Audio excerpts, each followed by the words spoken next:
everyone, welcome to RJ Mathematics. Dear students, we have launched a detailed course of mathematics for grade 11. Don't worry, we will complete your entire course. Firstly, we are going to start the first chapter of your book, which is sets. Before going to this chapter in detail, firstly we must know the basic definition of a set. Set है क्या? What is a set? आपने अपनी daily life में ये word कहीं ना कहीं पर सुना होगा, सेट. क्या होता है सेट? कहीं आप बुक लेने गए तो शॉपकीपर बोल देगा कि एक बुक सेट है, कंप्लीट बुक सेट है जिसमें बहुत सारी बुक्स हो सकती हैं. कोई आप मार्केट में गए एसेसरीज लेने के लिए, आपके पास कोई पर्ल, कोई माला का सेट हो सकता है. ठीक है. कोई आपकी घर में कोई भी चीज़ लगा लो, अगर कोई ख़राब है तो किसी मैकेनिक ने उसको ठीक कर दिया तो हम बोल दें कि उस मैकेनिक ने उसको सेट कर दिया. ये बेसिक वर्ड्स हैं, सेट सेट सेट, जो हम अपनी डेली लाइफ में सुनते आ रहे हैं. But in mathematics the definition of set is very very different. Mathematics का इन सेट से कोई लेना देना नहीं है. इन द मैथ्स में जो हमारा एक सेट है वो क्या होता है? एक कलेक्शन. आप एक कलेक्शन लेके चलेंगे. कलेक्शन का मतलब समझ रहे हैं आप? कलेक्शन मीन्स आपके पास 1 2 3 4 ऐसे बहुत सारी हैं ऑब्जेक्ट्स हैं, आपने उनको इकट्ठा कर दिया. कलेक्शन की है आपने किसी ऑब्जेक्ट्स को आपने इकट्ठा किया. बट वो जो कलेक्शन है वो कैसी होनी चाहिए? It must be well defined and well distinguish. ये दो भारी वर्ड्स हैं जो आपको क्लियर होने बहुत ज़रूरी हैं. Well defined and well distinguish. What is the meaning of well defined? Well defined means कि जो भी आप ऑब्जेक्ट्स लोगे, जिसकी भी आप कलेक्शन कर रहे हो, वो किसी ना किसी उनके रूल के ऊपर डिफाइंड हो. They must defined over a rule. किसी रूल के ऊपर ये डिफाइंड होने चाहिए. ऐसा नहीं मतलब कि एक रूल हो, अगर मैं कोई आंसर पूछूं, जो आंसर फर्स्ट पर्सन का है वही सेकंड पर्सन का आना चाहिए. सपोज करो मैं आपको बोलूं कि कलेक्शन ऑफ नंबर ऑफ, आपको मैं बोलूँ collection of months in a year. एक साल में कितने मंथ्स हैं? अब आप मुझे बताओ, अगर मैं किसी भी पर्सन से ये बात पूछूं तो वो हर बार मुझे यही बताएगा ना कि इसमें जनवरी होता है, फरवरी होता है, मार्च होता है, अप्रैल, मई, जून, जुलाई, ये सभी मंथ्स ही आएंगे, 12 के 12 मंथ्स. अब कोई पर्सन ऐसा तो नहीं है वर्ल्ड में जो अपनी तरफ से एक नया मंथ निकाल दे. नहीं, ऐसा नहीं ना हो सकता. जो एक स्पेसिफिक रूल है आपका मंथ्स, अब आप मंथ्स का कलेक्शन ले रहे हो, ये आपका रूल है मंथ्स इन अ ईयर, तो बस वो उतने ही मंथ्स होंगे. दैट मीन्स कि जो आपकी ये कलेक्शन है ये क्या है? वेल डिफाइंड है. वेल डिस्टिंग्विश मीन्स जो आपके ऑब्जेक्ट हैं वो सभी क्या होंगे? डिस्टिंक्ट होंगे. मीन्स उसमें जो एलिमेंट्स हैं वो डिफरेंट होंगे. They have a different elements. कोई भी एलिमेंट उनमें सेम नहीं होगा. जैसे अब देखो, ये जनवरी, फरवरी, मार्च, अप्रैल, ये 12 के 12 मंथ्स हैं, ये सभी एक दूसरे से डिफरेंट हैं. जनवरी फरवरी के इक्वल नहीं हो सकता, फरवरी मंथ जनवरी के इक्वल नहीं हो सकता, क्योंकि अगर आप देखो जो एटमॉस्फेरिक कंडीशन जनवरी में होती है वो फरवरी में नहीं होती, जून में जो होती है वो जनवरी में नहीं होती. तो सभी मंथ्स अपने, इनकी अपनी एक स्पेसिफिक प्रॉपर्टी है. एक दूसरे से ये दोनों डिफरेंट हैं, डिस्टिंक्ट हैं. दैट मीन्स तो ये जो कलेक्शन ले रहे हो आप मंथ्स इन अ ईयर, ये एक सेट है. Why it is a set? Because it satisfies the two basic properties, well defined and well distinguished. Well defined means the collection must be applied over a definite rule, and well distinguished means the elements of the set must be different, they can't be same. Okay, so now we have discussed the basic definition of a set. Now moving to the another point, what is an element? What is a element? So element is, what is element? The object which constitutes the sets are called elements of a set. देखो, अब आपके set में जो कुछ भी number हैं जिनसे भी वो बना है, जैसे सपोज करो मैंने आपको एक सेट दे दिया, इसमें लिख दिया ए बी सी डी, ये मैंने आपको एक कलेक्शन दे दी है बी सी डी की. अब इसमें एलिमेंट्स कौन है? जिनसे ये सेट बन रहा है. ये सेट किन से मिलकर बना है? ए बी सी और डी से. तो ये जो ए बी सी डी हैं ये सभी क्या हैं? एलिमेंट्स है. किसके एलिमेंट है? इस सेट एस के. ओके, सो बेसिकली एलिमेंट का मतलब यही होता है जिससे भी वो सेट बना हो, जिनसे वो बना है वो उसके एलिमेंट्स होते हैं. ओके ओके, सो ना अभी हम कुछ डेफिनेशंस देखेंगे सेट्स की, बेसिक एग्जांपल्स, लाइक कौन कौन सी सेट्स की एग्जांपल्स हो सकती हैं. So first example is the set of a natural number. So what are the natural numbers? We simply write it as with the symbol n, which is a set of natural numbers. It contains the numbers starting from 1, 2, 3, 4 and up to so on. Next we can take an example of z, which denotes the set of integers. Set of integers. And what are the integers? Which lie from minus of infinity, minus 1, 0, 1, 2, 3 to infinity. Next है R, the set of, firstly we will discuss W, the set of whole numbers. Set of whole numbers. What are whole numbers? Whole numbers are starting from a 0 and moves till infinity. Next is the set Q, which is set of rational numbers. What are the rational numbers? The numbers which can be expressed in the form of P over Q, where denominator can't be 0. Next one is a C, set of complex numbers. What is it? Set of complex numbers. Complex numbers को हम next आगे chapters में discuss करेंगे. अब इन सभी sets को मिलाकर जो एक सेट बनेगा हमारे पास, सबसे बड़ा पावरफुल सेट, उसको हम बोलते हैं रियल नंबर्स. रियल नंबर्स में सभी आपके सेट के एलिमेंट्स आते हैं. It contains naturals, it contains whole, it contains rational, it contains integers. All these elements, all these sets are contained in the real numbers sets. This is the set of real numbers. उसमें ये सभी sets आए जो आके वो आ जाएंगे. Okay, यहाँ पर rationals with the Q. Okay, natural आ गए हमारे पास, होल नंबर्स आ गए, रैशनल्स आ गए, इंटीजर्स आ गए, इरेशनल्स भी लिख सकते हो आप. ये सभी हमारे किस में आएंगे? रियल नंबर्स में. सो अभी तक हमने क्या डिस्कस किया? हमने सेट की बेसिक डेफिनेशन पढ़ ली है. हमने ये पर जान लिया कि मैथ्स में अगर कोई कलेक्शन है तो उसको सेट कब बोल सकते हैं हम? अगर वो दो बेसिक प्रॉपर्टीज़ को सेटिस्फाई करे, वो वेल डिफाइंड हो और वेल डिस्टिंग्विश्ड हो.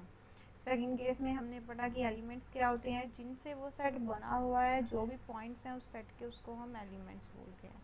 नेक्स्ट है हमारी थर्ड स्लाइड के रियल नंबर्स क्या होते हैं. सेट ऑफ रियल नंबर्स में सभी नंबर्स आते हैं, नेचुरल भी, इंटीजर्स भी, होल नंबर्स भी, रैशनल्स भी एंड इरेशनल नंबर्स भी. नेक्स्ट जो अनदर कंसेप्ट है आपकी बुक में जो आपने पढ़ना है, वो है बिलोंग्स टू का सिंबल. We have a symbol epsilon which is a Greek symbol. It's epsilon. Okay, which states that this symbol means belongs to. belongs to मतलब उसका किसी के साथ रिश्ता है. अगर इसके ऊपर मैं एक लाइन लगा दूँ, that means does not belongs to, मतलब कि ये एलिमेंट्स जो जिनके बीच में भी ये होगा वो एक दूसरे को बिलोंग नहीं करते. Let us take an example. Suppose करो एक सेट ऐसा है, उसमें ए बी सी डी ऐसे 4 एलिमेंट्स हैं. अब मुझे बताओ, ए एस के साथ बिलोंग कर रहा है? यस, क्योंकि ए एस में है. बी भी एस में है तो बी भी बिलोंग करेगा. सी भी है, सी भी करेगा. डी भी इसमें है, डी भी बिलोंग करेगा. अब कोई ई ले लूँ, ई तो इसमें है ही नहीं, then E does not belongs to S. Similarly F does not belongs to S. तो the symbol epsilon means belongs to, and this symbol means does not belongs to that point, that element is not belongs to your given set. Okay, clear. So now we will clarify, now we will discuss the representation of a set. Now we will discuss the representation of a set. Representation of a set. How can we represent any collection, any set? How can we represent? There are the two methods or to represent a set. First one is roster form. First one is roster form, या roster method या roster form. What it means that the roster method, in this method हम set को represent कराते हैं by writing its element, by listing its element. हम सभी elements को लिख देंगे by listing its element. सभी elements के बीच में हम कॉमा भी लगाएंगे. हम elements सभी को list कर देंगे, उनके बीच में कॉमास लगाएंगे. फर्स्ट वन हम एलिमेंट्स की लिस्ट बनाएंगे, सेकंड वन हम कॉमास इंसर्ट करेंगे, उनके बीच में कॉमा इंसर्शन करेंगे, एंड थर्ड वन इज़ हम उनको क्या करेंगे, कर्ली ब्रैकेट में इनक्लोज करेंगे। नेक्स्ट हम उनको इनक्लोज करेंगे, किस में करेंगे, कर्ली ब्रैकेट्स में, enclose them in a curly brackets. Like suppose we can take an example.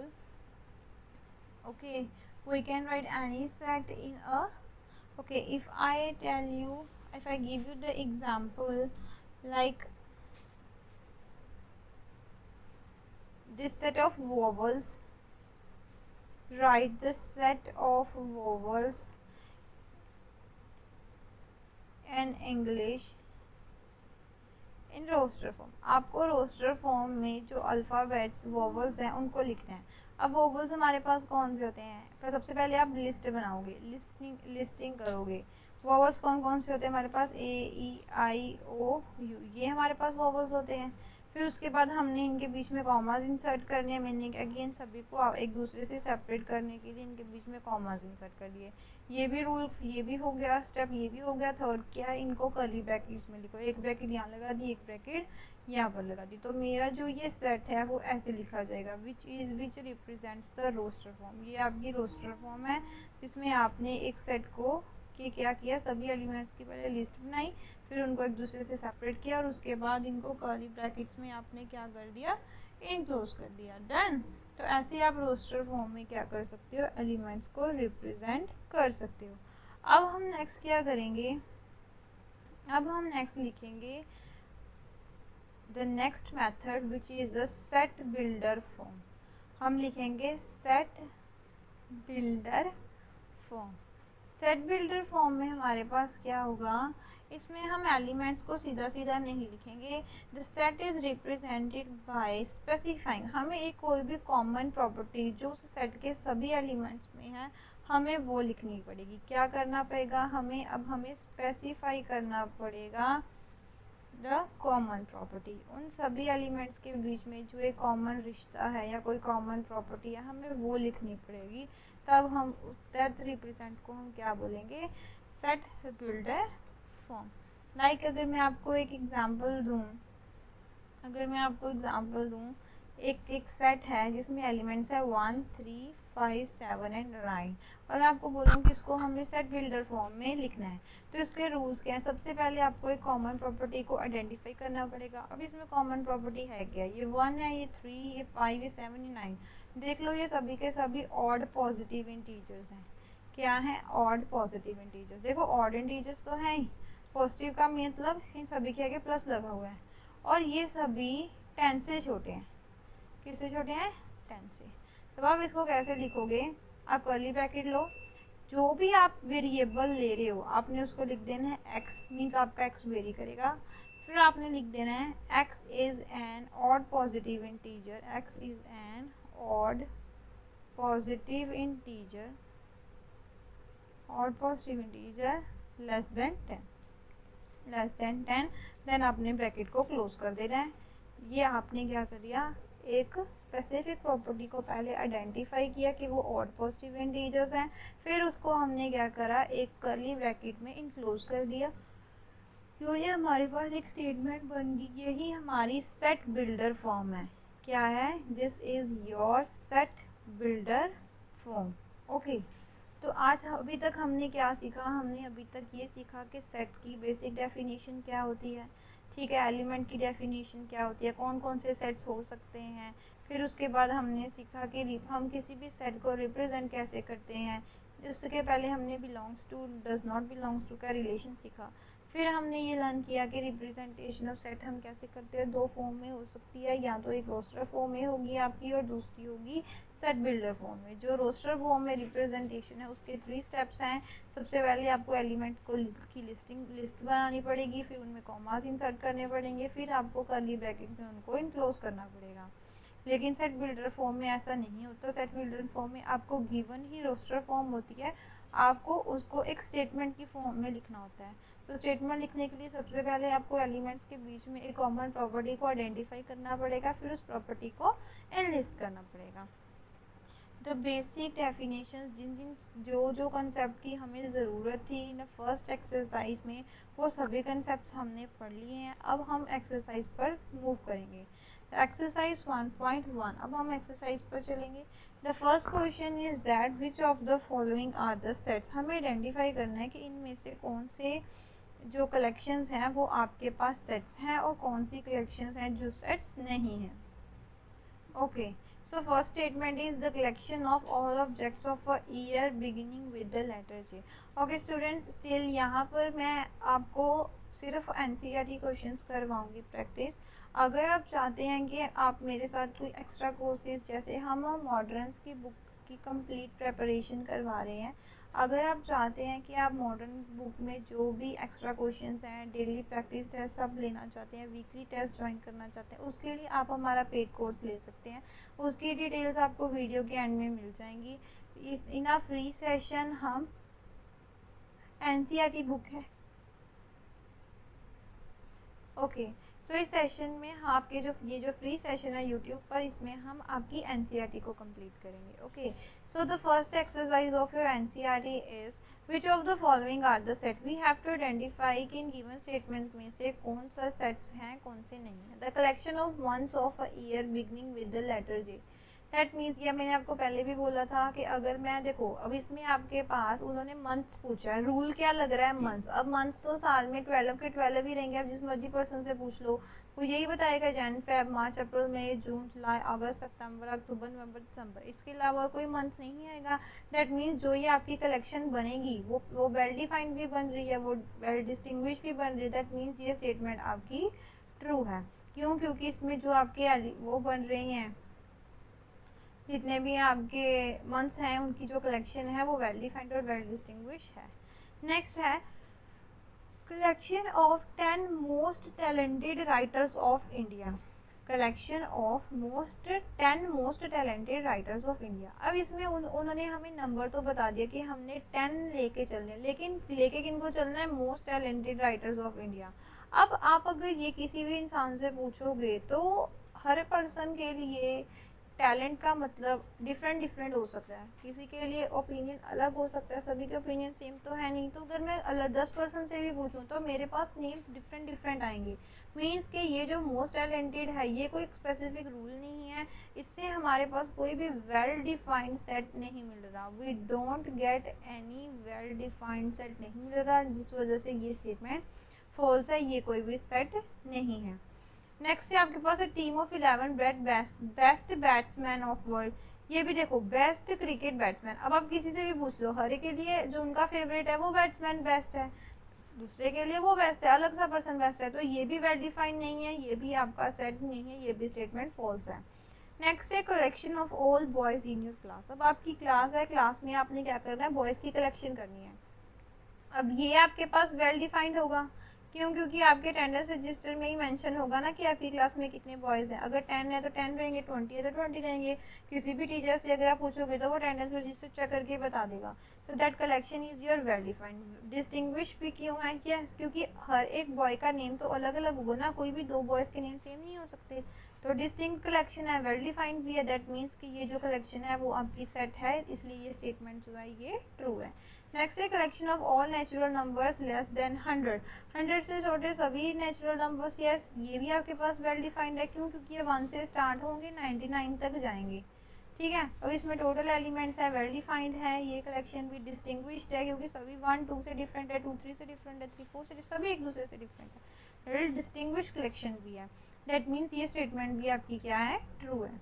Next है collection of novels written by the writer Munshi Premchand. Munshi Premchand ji ने जितने भी उनकी, देखो अब उन्होंने नॉवेल्स लिखी हैं तो उनकी नॉवेल्स पहली बात तो वेल डिफाइंड होंगी। क्यों? क्योंकि उन्होंने जितनी नॉवेल्स लिखी है, पहली बात तो वो एक फाइनाइट नंबर होगा जिसे हम काउंट कर सकते हैं, और वो सभी वेल डिफाइंड होंगे क्योंकि हमें उसने बताया है कि वो नॉवेल्स किसने लिखी है? मुंशी प्रेमचंद जी ने। तो सिर्फ उनके नाम वाली, आप किसी से भी पूछ लो, गूगल कर लो, तो उनके नाम से जितनी भी नॉवेल्स हैं वो आपको सेम डाटा ही देगा, जिस मर्जी ब्राउजर से आप सर्च कर लो।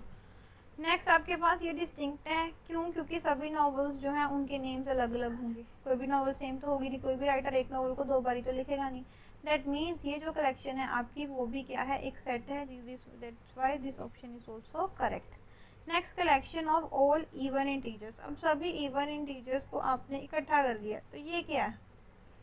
ये भी आपके पास इवन इंटीजर्स कौन कौन से होंगे? जिसमें सिर्फ even number like 0 2 4 6 8 and up to so on. ये सभी एलिमेंट्स भी वेल डिस्टिंग्विश्ड हैं। वेल डिफाइंड क्यों है, मैं किसी से भी पूछ लूँ इवन इंटीजर, वो मेरे को यही 2 4 6 8 ही बताएगा। कोई ये तो नहीं बताएगा 3 9, नहीं बता सकता। वो बताएगा अगर उसको आता नहीं है तो। अदरवाइज अगर आप किसी से भी पूछो, अगर आप बुक सर्च करो, कोई सी भी बुक देख लो, गूगल कर लो, कहीं पर भी जाओ, तो इवन इंटीजर्स तो इवन इंटीजर्स ही रहेंगे ना। 2 4 0 2 4 6 8 यही रहेंगे, बदलनेंगे तो नहीं। दैट मीन्स ये जो सेट की कलेक्शन है ये भी आपके पास वेल डिफाइंड है और उसके साथ साथ वेल डिस्टिंग्विश्ड भी है। क्योंकि सभी एलिमेंट्स एक दूसरे से डिफरेंट है, कोई भी एक दूसरे के इक्वल नहीं है। देयरफॉर ये कलेक्शन भी सेट है, ये आपका ऑप्शन भी करेक्ट है। This is also true. Next है collection of questions in this chapter. किसी भी चैप्टर के क्वेश्चंस, यस ये भी ट्रू होगा क्योंकि वो वेल डिफाइंड होंगे। क्वेश्चंस फाइनाइट नंबर है, वेल डिफाइंड है, डिस्टिंग्विश्ड होंगे, क्वेश्चन एक दूसरे से सभी अलग अलग होगा। So this is also your set जो स्टेटमेंट इज ट्रू। नेक्स्ट है collection of most dangerous animals of the world. अब दुनिया के मोस्ट डेंजरस एनिमल्स कौन कौन से, देखो ये कोई वेल डिफाइंड नहीं है क्योंकि डेंजरनेस को डिफाइन करना वो पर्सन टू पर्सन वेरी करेगा। अब किसी को डॉग से भी डर लगता है, उसके लिए तो वो भी डेंजरस है, तो किसी के लिए लाइन डेंजरस है। सो ये पर्सन टू पर्सन वेरी करेगा, जिस वजह से ये स्टेटमेंट आपकी फॉल्स है। ये सेट नहीं है क्योंकि ये वेल डिफाइंड नहीं है। वेल डिस्टिंग्विश तो चलो होगा कि आप अलग अलग डिफरेंट एनिमल्स के नेम ले लोगे, बट वो वेल डिफाइंड भी तो होना चाहिए। हमें दोनों कंडीशंस को सेटिस्फाई करना है, किसी भी एक कंडीशंस के सेटिस्फाई करने से आप आंसर नहीं दोगे। Okay done. Now moving to the second question. अब सेकंड क्वेश्चन में हमारे पास क्या है, देखो उसने बोला ये सिंबल्स को आपने इंसर्ट करना है। ये सिंबल्स कौन से होते हैं, एक एप्सिलॉन है, एक बिलोंग्स टू का सिंबल है, एक डज नॉट बिलोंग्स टू। सो आपको इनमें इंसर्ट करना है। अब 5 और ए में आपको सिंबल इंसर्ट करना है। 5 इसमें है, yes, then 5 belongs to A because 5 जो है वो ए के एलिमेंट ए सेट में है। 8 और ए में इंसर्ट करना है, क्या 8 इस सेट में है, no, then 8 does not belongs to A. अब 0 को चेक करो, क्या 0 इसमें है, नहीं है, that means 0 does not belongs to A. अब 4 को चेक करो, क्या 4 इसमें है, यस, 4 बिलोंग्स टू ए। 2 को चेक करो, क्या 2 इसमें है, यस, 2 बिलोंग्स टू ए। 10 को चेक करो, क्या 10 इस सेट में है, no, 10 is not given here, that means 10 does not belongs to A. Very easy question.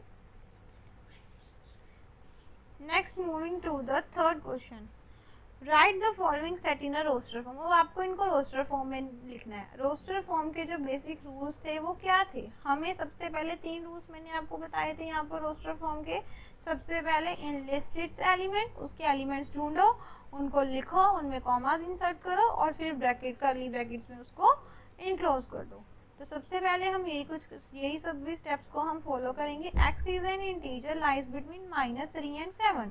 Okay, सबसे पहले हम नंबर लाइन ड्रॉ करते हैं। यहाँ पर हमारे पास 0 है, यहाँ पर 1 2 3 4 5 6, ये 7, यहाँ पर है हमारे पास -1 -1 -3। अब उसने बोला है x -3 और -7 के बीच बीच में लाई करना चाहिए। मीन्स ना तो आपने -3 पिक करना है, ना ही आपने 7 पिक करना है। तो कौन कौन से नंबर्स है मेरे पास, फर्स्ट का आंसर क्या आएगा मेरे पास, -2 -1 0 1 2 3 4 5 एंड 6। देखो मैंने सभी इसके जो भी एलिमेंट्स होंगे सेट्स के वो ले लिए, उनके बीच में मैंने कॉमास भी इंसर्ट कर दिया। अब इसके मेरे को इसको क्या करना है, कर्ली ब्रैकेट में सिर्फ और सिर्फ इनक्लोज करना है। तो मेरा जो ए सेट है उसमें मेरे पास कौन कौन से एलिमेंट्स आ गए, -2 -1 0 1 2 3 4 5 and 6। Our question is done here. So second part is B. X is a natural number less than 6. Okay, make a number line 0 1 2 3 4 5 and 6. 6 से लेस देन मीन 6 नहीं लेंगे, 6 से लेस देन नेचुरल नंबर्स। अब natural number start कहाँ से होते हैं, 1 से होते हैं, उनमें तो 0 आता ही नहीं है। तो कौन कौन से नंबर्स होंगे हमारे पास, 1 2 3 4 5। मैंने नंबर्स लिए, कॉमर्स लगा दिया और उनको कर्ली ब्रैकेट में इनक्लोज कर दिया। तो बी सेट में कौन कौन से एलिमेंट्स आ गए, 1 2 3 4 and 5। Next third question, it's x is a 2-digit natural number such that sum of its digits is 8। आपको कोई ऐसे 2 नेचुरल नंबर्स ढूंढने हैं जिनको मैं सम करूँ और मेरे पास 8 आ जाए। ऐसे कौन कौन से नंबर्स हो सकते हैं, इसमें हम कॉम्बिनेशंस बनाएंगे। कॉम्बिनेशंस कैसे बनाएंगे, कॉम्बिनेशंस हम कैसे बनाएंगे, सबसे पहले हम बनाएंगे 1 के साथ। अब 1 में मैं क्या प्लस करूँगी, 8 आ जाए 7। 2 में मैं क्या प्लस करूँ 6। 3 में मैं क्या प्लस करूँ 5। 4 में मैं क्या प्लस करूँ 4। ओके, ये हमारे पास कॉम्बिनेशंस आ गए। अब 6, फिर नेक्स्ट इसका रिवर्स हो जाएगा। 6 में क्या ऐड करेंगे 2, 7 में क्या ऐड करेंगे 1। तो ये हमारे कॉम्बिनेशंस हैं जिनमें हम ऐड करेंगे, हमारे पास 8 8 आ रहा है। अच्छा, 8 में क्या ऐड करेंगे कि 8 आ जाए हमारे पास 0। 0 इज ऑल्सो, 8 में हम 0 ऐड करेंगे तो हमारे पास 8 आ जाएगा। ओके, तो हमारे पास कौन कौन से नेचुरल नंबर्स बन गए फिर, 17, 26, 35, 44, 62, 71 एंड 80। और हम इनको कर्ली ब्रैकेट्स में इनक्लोज कर देंगे। तो हमारे सेट में अब देखो 7, अब आपको ये चेक कर लो क्या ये सभी हमारे नेचुरल नंबर्स हैं। यस, ये सभी हमारे नेचुरल नंबर्स हैं। 80 is also natural number, 71 is also, ये सभी हमारे नेचुरल नंबर्स हैं। Now moving to next part, x is a prime number which is divisor of a 60. Prime number which is divisor of 60. ऐसा कौन सा prime number हो सकता है जो 60 को डिवाइड करे। आप कैसे चेक करोगे, आप 60 के फैक्टर्स बना के चेक कर लो। 60 के फैक्टर्स कौन कौन से हो सकते हैं। आपको प्राइम फैक्टराइजेशन आता होगा, आपने पहले पढ़ रखा होगा प्राइम फैक्टराइजेशन। अभी आप +1 में हो, देन डेफिनेटली आपने 9th में 10th में प्राइम फैक्टराइजेशन इजीली पढ़ा होगा। उसमें हम क्या करते हैं, हम आपने एक फंडामेंटल थ्योरम ऑफ अरिथमेटिक पढ़ी होगी जिसमें इसकी स्टेटमेंट क्या होती है, फिर every composite number can be written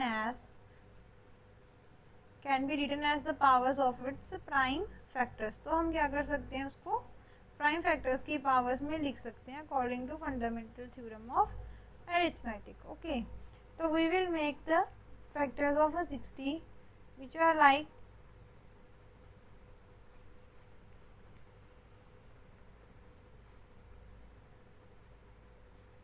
and 5, 1 is 5.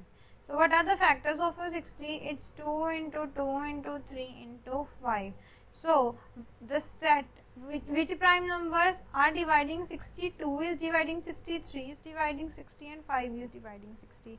So elements are 2, 3 and 5. So the D set contain the elements 2, 3 and 5.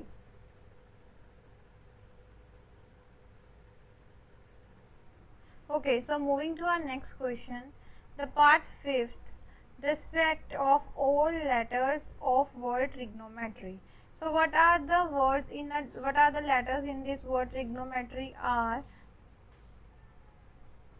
what are the letters in the word trigonometry are